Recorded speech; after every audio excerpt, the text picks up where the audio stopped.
Now, tenants in Concord are fighting for rent stabilization and eviction protections. Now they're concerned that some of those protections could soon be taken away. KRON 4's Leslie Gooden is live in our newsroom with details there. Leslie. That's right. Some residents in Concord are sounding the alarm after Concord City Council decided to examine the rent stabilization ordinance nearly a month earlier than planned, shocking residents and causing concern.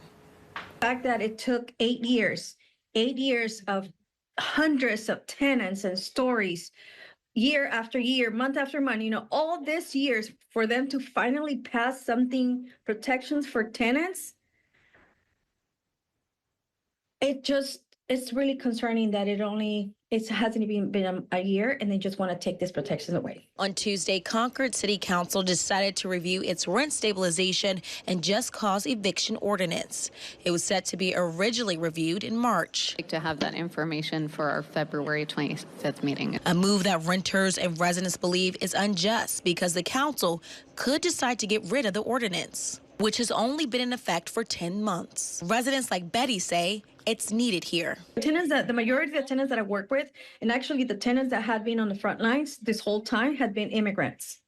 And taking these these protections away from them puts them at risk. We already heard of ICE coming to Concord. The council decided to continue discussing the ordinance on the 25th. Councilmember Pablo Benavente, who introduced the ordinance for review, tells us in a statement, "I believe the city's housing policies must strike a balance that benefits both tenants and property owners.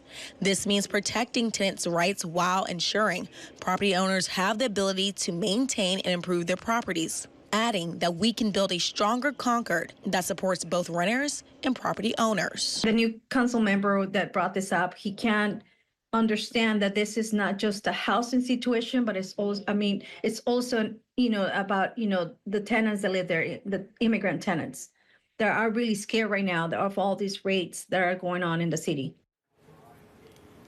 We also reached out to the vice mayor about this, and she says, quote, "I'm disappointed that chipping away at an ordinance meant to help Concord renters is the first item our new council member wants to address. And I believe this new chaos, this stressor in our community will do more harm than good. And we need to let it do what it was intended to do, prevent displacement and stabilize families." In the newsroom, Leslie Gooden, KRON 4 News.